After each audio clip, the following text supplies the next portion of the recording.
This is a clip of Charlie. And before we play it, I must say, this is an edited clip, which is shocking. We have to say that these days.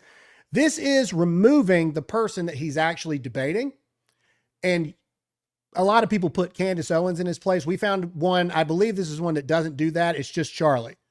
And I want you to listen to what Charlie says about evidence. And before I play it, and before we go any further, I still ask this question.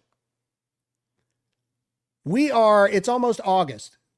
We are 11 months in since Charlie's murder. Can anyone show me a factual piece of evidence that Candace or any one of her people have produced that would withstand even the light scrutiny of a pretrial in a court of law? Can anyone show me one piece of factual evidence that any of these people, even hearsay, it would survive hearsay rules in a pretrial? Can anyone show me one piece of evidence? I already know the answer is you can't. But either way, this is Charlie Kirk, 58 seconds, talking about this real, very specific thing. Let's listen to it. I don't believe you. I'm being honest, I don't believe you. I refuse to believe that. I think you're lying. That was a good one. I think you're making this up. But what evidence do you have for this? Do you have like corroborating witnesses? Do you have cameras? Do you have license plate numbers? Because now we're talking about crimes. They're going to tell you to stop lying. I think you're completely making this whole thing up. I think you're making this up. I don't think there's any evidence. And by the way, we'll be able to look at security camera footage and we'll see, because you're making this up. You're doing this for a political purpose. But you know what else is no place in America? Lying. Just so you know, this is going to become a very big issue. We're going to put this on social media, because nowhere in America should you be allowed to go in front of a microphone with no evidence and ruin the reputation of half the country. That is gross. You'll be hearing from a lot of institutions, and if you did indeed lie, we'll find out if you're telling the truth. I don't believe it. It's wrong, and we're putting an end to it. So thank you. Hope you have a good lawyer. Thank you. Charlie Kirk himself, nowhere in America should you have the right to go in front of a microphone and openly lie to ruin reputations. Well, he's talking about half the country in that regard, but let's just talk about, I don't know, just taking a swing in the dark here. Erica Kirk. Yeah. Charlie Kirk was murdered on September 10th. Do you know what Graham Allen was doing before Charlie Kirk was murdered? Senior consultant for the Department of War.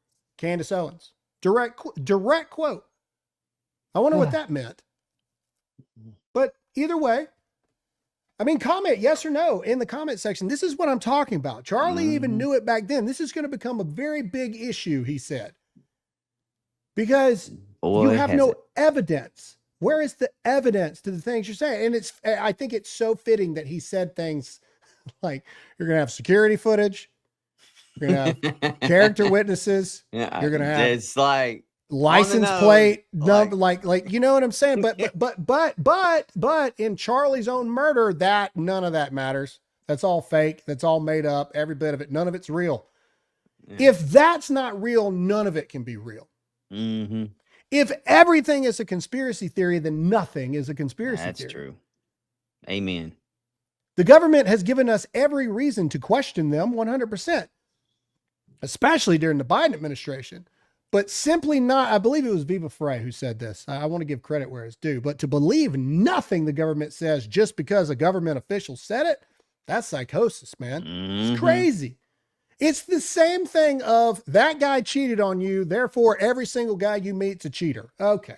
All right. Sure. Psycho. Sure. That's real. You're right. That's not a you problem. That's a everybody else problem. Okay. All right. Sure. Sure it is. Yeah. That makes a lot of sense. It does. It makes a whole lot of sense. No, it makes no sense. That's the thing. Again, I say, and this is the point I keep going on here. Show me one, because there's going to be a lot of people that will clip this up. A lot of new creators that have come out of the woodwork that love talking about Graham Allen, because Graham Allen is against their queen witch of the coven, Candace Owens. Show me one piece of evidence. One. And this is where I'm going to continue to stand on this. Show me one piece of actual evidence that would withstand the tiny hair-like strand of scrutiny of a pretrial hearsay hearing. Show me one. Show me one piece of actual evidence that would have made it and had been admitted into evidence in a trial. You can't, because they haven't. 11 months. 11 months. There's not one. There's not one. And the people will clip this and they'll make that, oh, well, what about these text messages? Text messages aren't evidence. Nope. That's what you said, right? Because we got text messages from Tyler Robinson to his lover, but that's not evidence. That's a good one. Well, that's what they say. That's a good one. Oh, well, what about when Charlie said this in private text messages? We'll talk about the text messages that Candace Owens revealed here in a minute. Personal frustration in a text message versus what someone actually says publicly when they've had a chance to collect themselves like an adult. Craziness.